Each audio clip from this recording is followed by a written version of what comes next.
ढोंग, आडंबर, ढोंग, आडंबर, अंधविश्वास और चमत्कार के चक्कर में पड़े हुए, और इन्हीं को धर्म समझ करके हम लोग क्या होते हैं, उसमें डूब जाते हैं। सदगुरु कबीर ने कहा,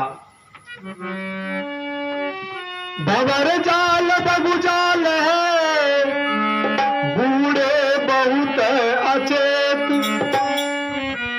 कहा ही कबीर ते बाँची है, जाके हृदय विवेक, जाके हृदय विवेक।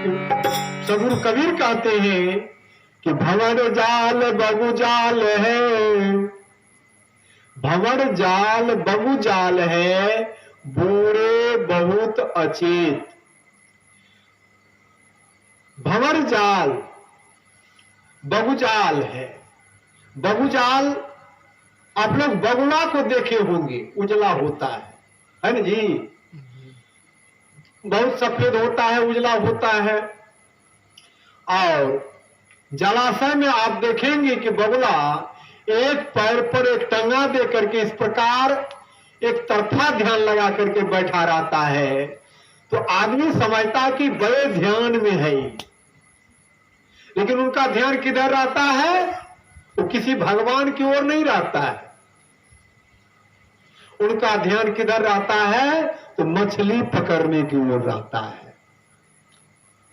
पूरे अध निद्रित अवस्था मान लीजिए रहता है, आधा आंख उनको खुला रहता है और आधा आंख उनको बंद रहता है। एक पैर पर खड़ा होकर के बगुला वो तपस्या की तरह वो ध्यान लगाया रहता है। साहब कहते हैं कि भंवर जाल बगुजाल है, बूढ़े बहुत अचेत। इसी प्रकार काल जिसको मैंने कहा था, वो काल लोग क्या किया है, तो दुकानदारी खोल करके उसी प्रकार ध्यानस्थ रहता है। आदमी को लगता है कि ये बहुत बड़े धर्मात्मा है। एक रंगा पहन लिया, सफेद पहन लिया, राम राम का चादर ओढ़ लिया, शिव नाम का चादर ओढ़ लिया, माला दो चार ठो गर्दन में धर लिया, हाथ में बांध लिया, कान में धर लिया, चंदन लगा लिया, या अन्य किसी तरह का ढोंग रच करके वो क्या करता है, तो अपना वो दुकानदारी चलाता है। आदमी सोचता है कि तो बहुत बड़े धर्मात्मा है, लेकिन सदगुरु कबीर ने कहा कि भेष देख मत भूलिए, पूछ लीजिए ज्ञान, अमोल करो तलवार का, पड़े रहन दो म्यान। साहब कहते हैं कि भेष देख मत भूलिए, पूछ लीजिए ज्ञान।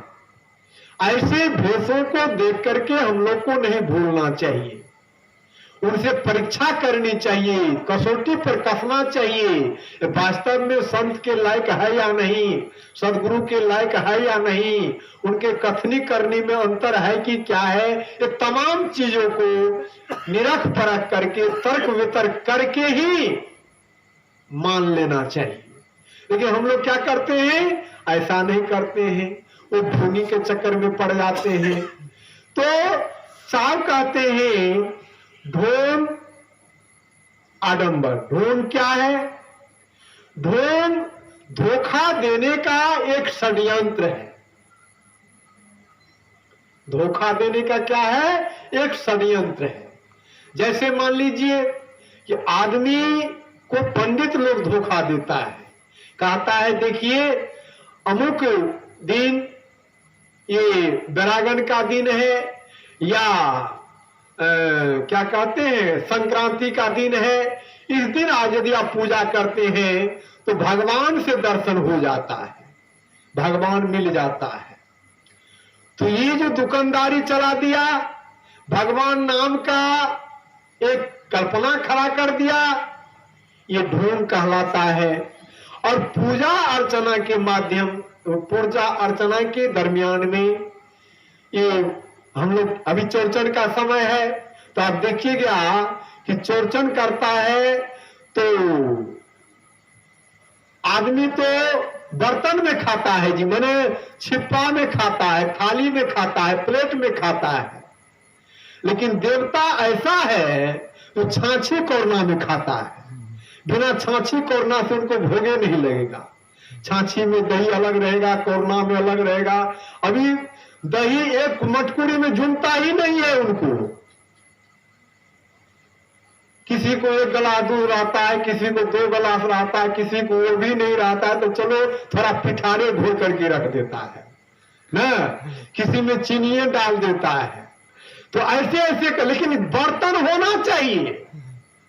दही उसको कम हो ना हो कोई फर्ज हर्ज की बात नहीं है।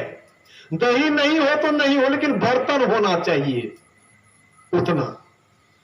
तो बर्तन उतना बनाता है, रखता है, वो माने चौका लगा करके पसार देता है। तो उसी को आडंबर कहा जाता है।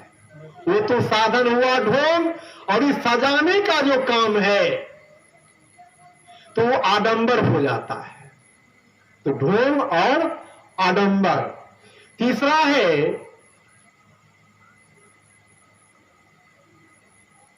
अंधविश्वास। अंधविश्वास उसे कहते हैं जो तर्क वितर्क न करके, तर्क वितर्क न करके, अच्छा बुरा का ज्ञान न लेकर के, सही क्या है, झूठ क्या है, अच्छा क्या है, बुरा क्या है, सत्य क्या है, असत्य क्या है, ये सबको ज्ञान न लेकर के हम लोग आंख मूंद करके मान लेते हैं। जैसे पंडित ने कह दिया भदवा है तो मान लेते हैं, कह दिया काल है तो मान लेते हैं, कह दिया भगवान आकर के कोहा में बैठ गया तो मान लेते हैं। तो कहने कैसे मान लेना ये अंधविश्वास कहलाता है।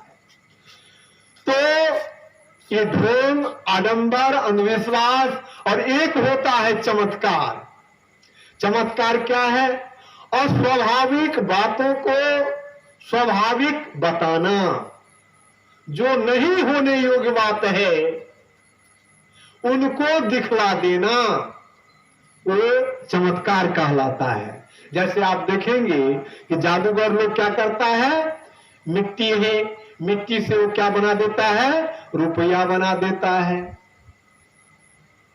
कुछ का कुछ दिखला देता है, रहता कुछ है दिखला देता है कुछ, ढेला को मिश्री बना देता है, या कहीं से मिश्री गिरा देता है। ये सब क्या है, चमत्कार है। तो चमत्कार ये है।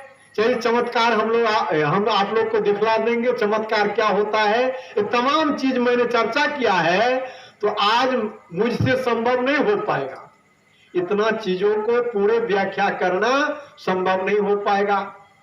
इसलिए मैं चमत्कार का जो विषय है उनको हम दूसरे दिन के लिए रखते हैं। आइए आज हम लोग आज आडंबर पर थोड़ा चर्चा करें।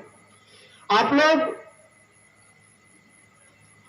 आडंबर, अंधविश्वास और आडंबर पर, तो अंधविश्वास क्या है? अंधविश्वास उसे कहते हैं जो तर्क वितर्क न करके उसको मान लेते हैं, वो अंधविश्वास कहलाता है। अंधा लोग विश्वास करता है ना जी। अंधा जो सूरदास होता है उनको कहता है, जो आदमी बताता है कि बाबा देखिए यही रास्ता है, तो मान लेता है, चल देता हो रास्ता से, चाहे वो रास्ता हो या ना हो, लेकिन वो चल देता है। तो अंधविश्वास, उसी को अंधविश्वास कहते हैं। तो पंडित ने कहा कि भैया यज्ञ करो तो तुमको भगवान मिल जाएगा, मोक्ष का प्राप्ति हो जाएगा, कल्याण हो जाएगा, स्वर्ग मिल जाएगा। तो हम लोग क्या करते हैं, यज्ञ करते हैं। लेकिन यज्ञ जो करते हैं तो आप देखेंगे कि यज्ञ में मूर्ति बनाया जाता है, बहुत सारी मूर्ति बनाता है, मिट्टी का होता है। निर्मली में एक यज्ञ हुआ था यहाँ पर, तो कहा जाता है कि वहां पर एक ऐसा अजूबा मूर्ति बनाया था, जैसे कामधेनु गाय का मूर्ति बनाया था। कामधेनु गाय, तो गाय को जब पैसा देता था तो गाय दूध देती थी, अगर पैसा नहीं देता था तो दूध नहीं देती थी। एक गणेश भगवान का मूर्ति बनाया था, तो उनको जो पैसा देता था तो लड्डू देता था, बांटता था, और यदि पैसा नहीं देता था तो लड्डू नहीं देता था, प्रसादी नहीं देता था। तो ये करिश्मा इतना आश्चर्यचकित करने वाला मूर्ति आदमी ने बनाया था। तो और उसमें तो बहुत सारे मूर्ति सब थे, अन्य मूर्ति सब। हम लोग क्या करते हैं, तो मूर्ति को ही भगवान समझ करके, देवता समझ करके जाते हैं, फूल चढ़ाते हैं, अक्षत चढ़ाते हैं, अब पैसा चढ़ाते हैं। लेकिन ध्यान देने योग्य बात यह है कि आप तो भगवान समझ करके पैसा चढ़ाया, किसी भगवान को पैसा का पोटली बांध करके ले जाते हुए देखे हैं?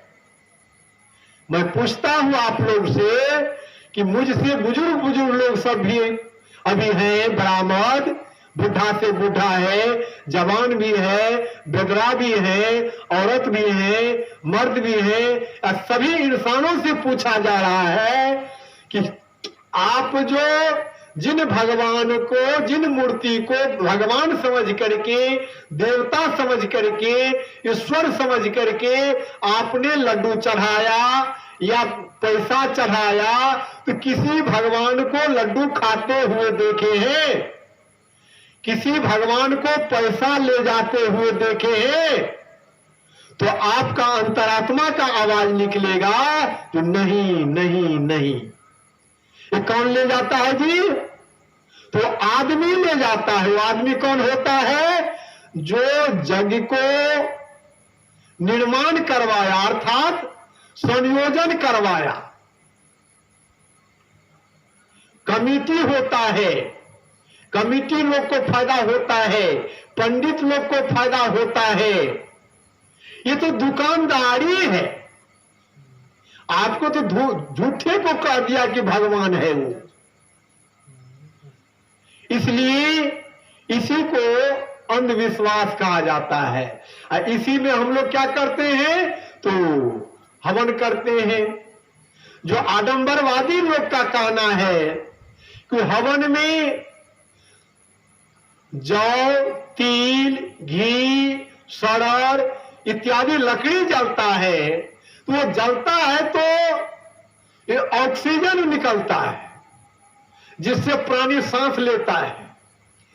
और उनका यह भी कहना है कि ये धुआं भगवान के घर पहुंचता है। तो भगवान के घर जो पहुंचता है तो भगवान खुश होकर के किसान लोगों को वर्षा देता है अथवा वातावरण फ्रेश होता है। ये सब सारी बात उन लोगों का कहना है।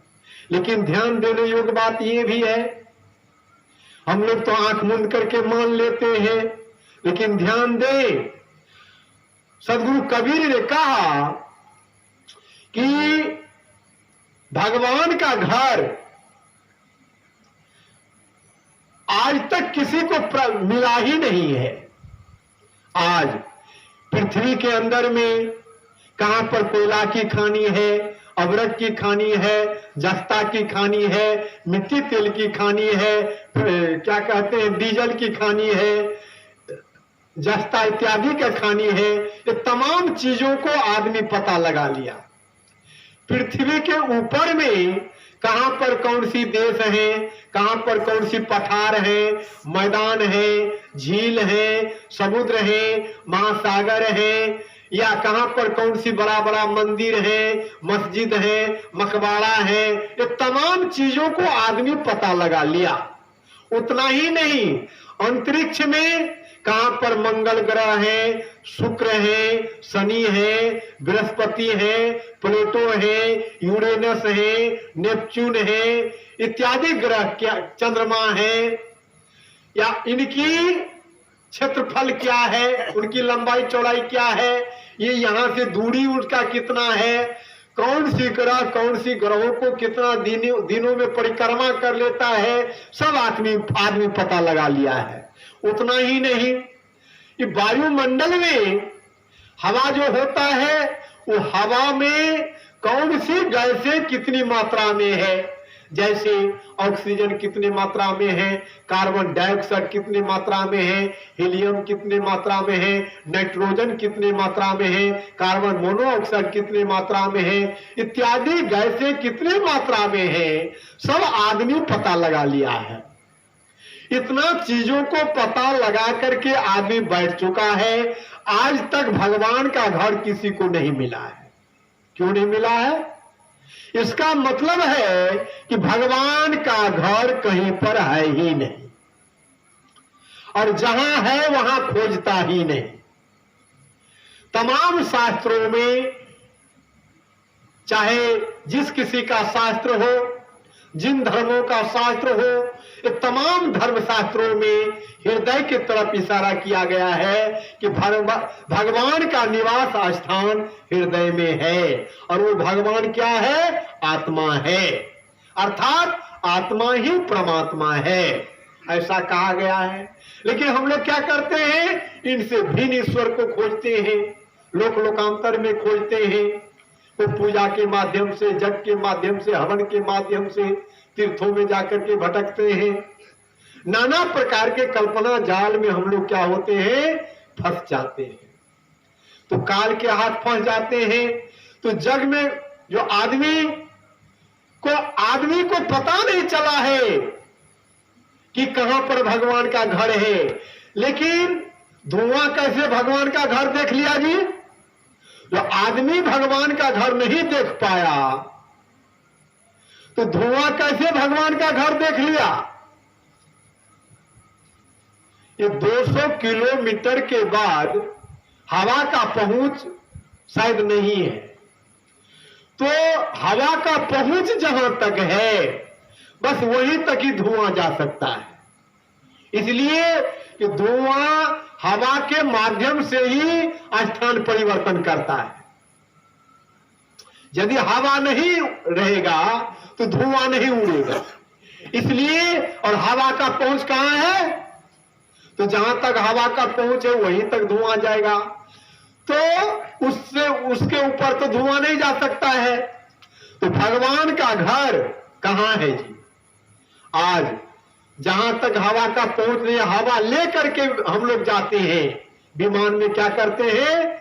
हवा भर लेते हैं, ऑक्सीजन भर लेते हैं। ऑक्सीजन भर करके आज चंद्रमा पर आदमी पहुंच गया है, वो मंगल ग्रह पर पहुंच गया है, शुक्र, शनि, बृहस्पति इत्यादि ग्रहों पर जा करके उनका पता लगा लिया है, फोटो खींच लिया है, वहां पर कैसी जलवायु है, क्या है, नहीं है, सब कुछ पता लगा लिया है।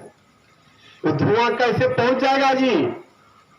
और हम लोग क्या करते हैं? वो पंडितों के बात में आकर के मान लेते हैं कि वो ठीक है, कहता है कि धुआं भगवान के घर पहुंच जाता है। भगवान वो धुआं लगता है ना तो खुश हो जाता है।